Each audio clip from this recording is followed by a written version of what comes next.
7ই September, এখন প্রায় রাত্রি 10টা বাজে। আমরা আছি মদনপুরের গৌরাঙ্গপাড়ার ফাঁকা মাঠে, নির্জন পরিবেশে। বিজ্ঞান মঞ্চ, চাকদা বিজ্ঞান কেন্দ্র, তারা টেলিস্কোপের মাধ্যমে আজকের এই চন্দ্রগ্রহণ দেখানোর ব্যবস্থা করেছেন এখানে। সেটাই আমরা দেখাচ্ছি।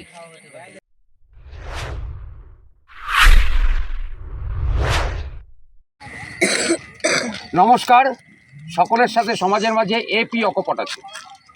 আজ এক অদ্ভুত, বলবো না, একটা অভিনব দিন। আজকের এই দিনে আমি কথা বলবো মদনপুরে একটা নির্জন গ্রামে দাঁড়িয়ে আছি। চারিপাশে মাঠ ফাঁকা। এখানে কিছু মানুষ যারা বিজ্ঞান কেন্দ্রিক মানুষকে সচেতন করতে চান, তারা বেশ কিছু কচি কাঁচা শিক্ষক বা ছাত্রছাত্রী এদের নিয়ে আজকের এই দিনটি তাৎপর্য এবং কি বিষয় পুরোটাই আপনাদের সামনে তুলে ধরবো। আমি কথা বলবো বিজ্ঞান মঞ্চ এবং আকাশগঙ্গা, তারা যে আজকে যে কর্মসূচি বা যে প্রোগ্রামটা নিয়েছে, তার যে অন্যতম দায়িত্ব সম্পাদক গোবিন্দচন্দ্র দাস মহাশয়, আপনি পুরো বিষয়টা আমাদের দর্শকদের সামনে ব্যক্ত করুন। নমস্কার। আজ একটি বিশেষ দিন, পূর্ণ চন্দ্রগ্রহণ। এই পূর্ণ চন্দ্রগ্রহণকে পর্যবেক্ষণ করার জন্য আকাশগঙ্গা জ্যোতির্বৈজ্ঞানিক সংস্থার উদ্যোগে একটি শিবিরের আয়োজন করা হয়েছে মদনপুরের নেচার ভিউ পয়েন্ট নামক জায়গাতে। এবং আজকের এই শিবিরে যুক্ত হয়েছে পশ্চিমবঙ্গ বিজ্ঞান মঞ্চের চাকদহ বিজ্ঞান কেন্দ্র, অর্থাৎ আকাশগঙ্গা এবং বিজ্ঞান মঞ্চের চাকদহ বিজ্ঞান কেন্দ্রের শিবির চলছে নেচার ভিউ পয়েন্টে। এখানে সমবেত হয়েছেন প্রচুর ছাত্রছাত্রী এবং তাদের অভিভাবক, অভিভাবিকারা, উৎসাহী মানুষজন সব। এখন আমার ঘড়িতে 9টা বেজে প্রায় 58 মিনিট। ঠিক এই 9টা 58-তে চাঁদ পৃথিবীর আমরা বা প্রচ্ছায়াতে প্রবেশ করল। অর্থাৎ পূর্ণ চন্দ্রগ্রহণ শুরু হবার একটা সূচনা শুরু হলো বলা যেতে পারে। যদিও পূর্ণ গ্রহণটা শুরু হবে রাত ঠিক 11টা 1-এ। এটি একটি মহাজাগতিক ঘটনা, বলা যেতে পারে আলো এবং ছায়ার একটা খেলা। এই খেলা দেখার জন্য আমরা এই শিবিরে সবাই সমবেত হয়েছি। কেন হয় পূর্ণ চন্দ্রগ্রহণ? সূর্য চারপাশে পৃথিবী ঘুরছে, পৃথিবীর চারপাশে ঘুরছে চাঁদ। এই রকম চলছে সৃষ্টির পর থেকেই।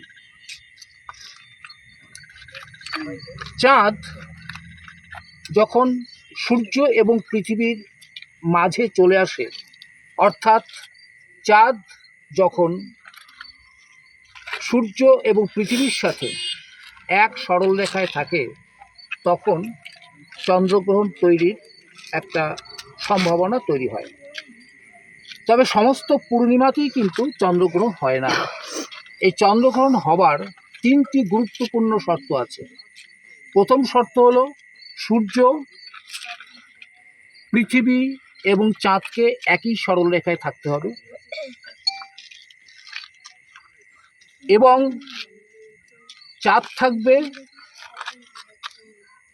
এক প্রান্তে, সূর্য আরেক প্রান্তে, পৃথিবী সূর্য এবং চাঁদের মাঝে। দ্বিতীয় শর্ত হলো চাঁদ, সূর্য এবং পৃথিবী, এই 3টে মহাজাগতিক বস্তু একই তলে অবস্থান করবে। তৃতীয় এবং সবচেয়ে গুরুত্বপূর্ণ শর্ত, যেটা সব পূর্ণিমাতে হয় না, সেটা হলো চাঁদের নোডাল পজিশন বা নোডাল অবস্থান। এখানে বলবো সূর্যের চারপাশে পৃথিবীর যে কক্ষপথ, তার যে কক্ষতল, এবং পৃথিবীর চারপাশে চাঁদের যে কক্ষপথ অর্থাৎ কক্ষতল, এই দুটো তল কিন্তু একই সমতলে থাকে না। এই দুটো তলের মাঝখানে কৌণিক ব্যবধান প্রায় 5 ডিগ্রি। এই দুটো তল দুটো বিন্দুতে ছেদ করে। একটাকে বলা হয় উচ্চ পাতবিন্দু বা অ্যাসেন্ডিং নোড, আর একটাকে বলে নিম্ন পাতবিন্দু বা ডিসেন্ডিং নোড। এই অ্যাসেন্ডিং নোড বা ডিসেন্ডিং নোডের যে কোনো একটাতে চাঁদকে অবস্থিত হতে হবে, তবেই চন্দ্রগ্রহণের উপযুক্ত পরিস্থিতি তৈরি হবে। এক্ষেত্রে পৃথিবীর ছায়াটা মধ্যে চাঁদ প্রবেশ করছে। যখন সূর্য, পৃথিবী এবং চাঁদ একই সরলরেখায় চলে আসছে, তখন পৃথিবীর ছায়ার যে গাঢ় অংশ, একটা বৃত্তাকার গাঢ় অংশ যেটাকে আমরা প্রচ্ছায়া বা আমরা বলি, আর তার চারপাশে একটা হালকা ছায়াচ্ছন্ন এলাকা তৈরি হয়, যাকে উপচ্ছায়া বা পেনাম্রা বলি। চাঁদ যদি এই প্রচ্ছায়াকে আংশিকভাবে অতিক্রম করে, তখন আংশিক চন্দ্রগ্রহণ বা পার্শিয়াল লুনার এক্লিপস ঘটে। কিন্তু চাঁদ যদি পৃথিবীর প্রচ্ছায়া ভেতরে চলে যায়, তাহলেই পূর্ণ চন্দ্রগ্রহণের ঘটনাটা ঘটছে।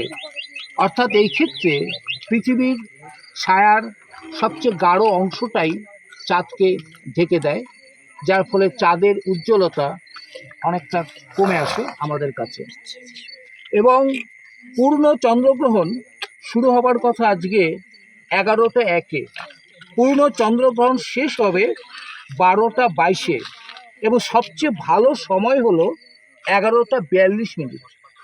অর্থাৎ 11টা 1 থেকে 12টা 22 এই সময়কালটাতে আমরা যদি চাঁদটাকে ভালোভাবে পর্যবেক্ষণ করি, আমাদের কাছে টেলিস্কোপ আছে, খালি চোখেও ভালো বোঝা যায়, তাহলে চাঁদের রঙটা কিছুটা লালাভ বা রেডিশ হওয়ার কথা, এবং সেটা হবে আশা করছি। এবং কতটা লালাভ দেখব সেটা যে শর্তগুলোর উপর নির্ভর করে, তার মধ্যে গুরুত্বপূর্ণ শর্ত হচ্ছে বায়ুমণ্ডলীয় অবস্থা। এর উপর নির্ভর করবে আমরা কতটা লালাভ দেখব। এবং এই কারণে এই চাঁদকে আজকের দিনের এই চাঁদ, অর্থাৎ পূর্ণ চন্দ্রগ্রহণের চাঁদকে আমরা কখনো কখনো লাল চাঁদ বা রেড মুন বা কপার মুন এই সমস্ত নামে অভিহিত করে থাকি। আমরা সেই দৃশ্যটা দেখার জন্য অপেক্ষা করছি, এই শিবিরে আমরা দেখব। এই ক্ষেত্রে একটা প্রশ্ন উঠতে পারে যে চাঁদকে লালাভ দেখায় কেন পূর্ণ চন্দ্রগ্রহণের সময়? তার উত্তরটা আমরা বিজ্ঞান দিয়ে দিতে চাই। এই ঘটনার পেছনে একটা আলোকীয় ঘটনা দায়ী, যেটাকে বলা হয় আলোর বিক্ষেপণ, ইংরেজিতে বলে স্ক্যাটারিং অফ লাইট। এখানে কি ঘটছে? এখানে কি ঘটছে? পৃথিবীর প্রচ্ছায়াতে চাঁদ ঢুকছে, তো পৃথিবী পৃষ্ঠের কিছু আলো একটু বেঁকে বেঁকে চাঁদ পর্যন্ত কিন্তু পৌঁছে যায়। যে আলোটার কথা এখানে বলছি সেটা হচ্ছে দৃশ্যমান আলো বা ভিজিবল লাইট। এই দৃশ্যমান আলোর তরঙ্গ দৈর্ঘ্য 400 থেকে 750 ন্যানোমিটার। অর্থাৎ 1 ন্যানোমিটার মানে 1 মিটারে 100 কোটি ভাগের 1 ভাগ। এই দৃশ্যমান আলো যখন তার তরঙ্গ দৈর্ঘ্যের চেয়ে ক্ষুদ্রতর কোনো কণায়, পদার্থ কণায় আঘাত করে, তখন তার স্ক্যাটারিং বা বিক্ষেপণ ঘটে। এবং যে এই যে সাদা আলো, দৃশ্যমান আলো, তাতে 7খানা বর্ণ মিশে থাকে: বেগুনি, নীল, আসমানি, সবুজ, হলুদ, কমলা, লাল। Violet, indigo, blue, green, yellow, orange, red. এর মধ্যে লালের তরঙ্গ দৈর্ঘ্য বা ওয়েভলেন্থ সবচেয়ে বেশি, বেগুনির তরঙ্গ দৈর্ঘ্য সবচেয়ে কম। যে আলোর তরঙ্গ দৈর্ঘ্য যত কম তার বিক্ষেপণটা তত বেশি হয়। নীল, বেগুনি এই সমস্ত বর্ণের আলোগুলোর বিক্ষেপণ খুব বেশি হয় বলে এরা চারিদিকে ছড়িয়ে পড়ে, চাঁদ পর্যন্ত পৌঁছতে পারে না। কিন্তু লালের তরঙ্গ দৈর্ঘ্য বেশি হওয়ায় তার বিক্ষেপণটা কম, তাহলে সেটা সরাসরি প্রায় চাঁদ পর্যন্ত চলে যায়। এবং আমি এখন কথা বলবো এই যে আজকে এই ফাঁকা মাঠের মাঝখানে গোবিন্দ স্যার, মানিকদা বা বিজ্ঞান মঞ্চের যারা আছেন, তারা যাদের নিয়ে একটু আগেই গোবিন্দ স্যার সমস্ত বিষয়টাই ব্যাখ্যা করে বললেন, এবং আমি এদের সাথে কথা বলবো। কী নাম তোমার? নেহা দাস। কি করতে এসেছো এখানে? আজ পূর্ণ চন্দ্রগ্রহণ আছে, তো সেই সম্পর্কে স্যার আমাদের যা যা শেখাবেন, যা যা জানাবেন, সেই সব সম্পর্কে আজকে জানতে আমার এখানে আসা। যতক্ষণ চন্দ্রগ্রহণ চলবে থাকবে তো?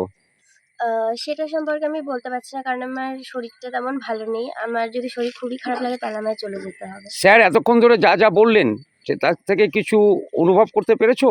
হ্যাঁ। তুমি বলো, আজকে এখানে এসেছো চন্দ্রগ্রহণ দেখবে, এই টেলিস্কোপের মাধ্যমে দেখবে না?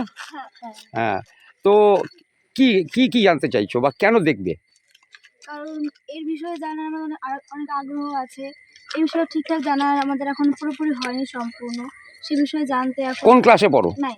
ক্লাস 9-এ পড়ো। বিজ্ঞানের কিছু তো পড়াশোনা করেছো এই বিষয়ে? হ্যাঁ, সেই বিষয়ে আমি এখন জানছি স্যারের কাছ থেকে। যা যা জানতাম না অনেক কিছু এখন জানা হলো আমার এখান না, থেকে। ব্যাপারটা কি খুব এক্সাইটিং মনে হচ্ছে না? হ্যাঁ, হ্যাঁ, তুমি কি খুব এক্সাইটেড ব্যাপারটা নিয়ে? হ্যাঁ। আর কেউ আছে? আর কেউ বলবে কিছু? অসংখ্য ধন্যবাদ। আমি শোনালাম দুজন ছাত্রী, তারা, তুমি কোন ক্লাসে পড়ো? আমি ক্লাস 8-এ পড়ি। ক্লাসে একজন 8 এবং 9, তারা আমাদের ক্যামেরার সামনে তারা কি জানতে চায়, কি শিখতে চায় আজকের এই রাতে দাঁড়িয়ে, পুরো বিষয়টাই আপনাদের সামনে তুলে ধরছি। আর কেউ কিছু বলবে? আর তুমি বলো, তুমি তো আজকে রাত্রে এখানে রয়েছো, কোন ক্লাসে পড়ো? আমি ক্লাস 10-এ পড়ি। কি নাম তোমার? ঈশান মল্লিক। কি আজকে কি জানবে? আজকে যেহেতু চন্দ্রগ্রহণ আছে, তো স্যার আমাদের চন্দ্রগ্রহণের ব্যাপারে অনেক কিছুই বোঝাবেন। তো ওই দেখতে আর ওই জানতেই আমরা এসেছি। ব্যাপারটা কি খুব ভালো লাগছে, খুব এক্সাইটিং লাগছে? ব্যাপারটা এক্সাইটিংয়ের কারণ চন্দ্রগ্রহণ জিনিসটা সবসময় আমরা দেখতে পাই না, আর বিশেষ করে আজকে এত সুবিধা, যেমন টেলিস্কোপের মাধ্যমে যে আমরা দেখছি, এর থেকে সুবিধা। এখনো দেখেছো একবারও? না, দেখেছি বলতে একবার, এখন টেলিস্কোপের মাধ্যমে দেখিনি, তবে আমি এখানে উপস্থিত ছিলাম, এসে ওখান থেকে দেখেছি। ধন্যবাদ। আর কেউ কিছু বলবে? আমি দেখাবো আরও, যদি স্যারের ছাত্রছাত্রী যারা এখানে আছেন, তারা যদি এই আজকের এই যে মহাজাগতিক ঘটনা ঘটতে চলেছে তার তো পুরো বিষয়টাই আমরা আপনাদের দেখাবো। দেখতে থাকুন সকলের সাথে। সমাজের মাঝে এপি অকপট আছে। সেই বিষয়টাকে অ্যাপ্রিসিয়েট করার জন্য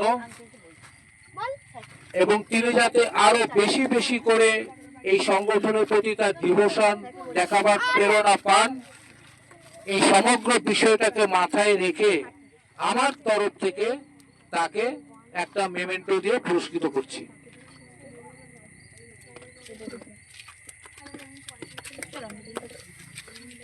একটু এদিকে আসুন।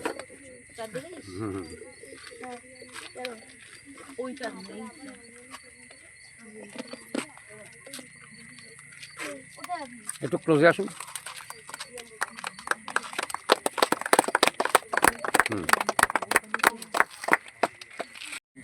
একটু ক্যামেরা ঘুরিয়ে ঘুরিয়ে আস্তে আস্তে নে।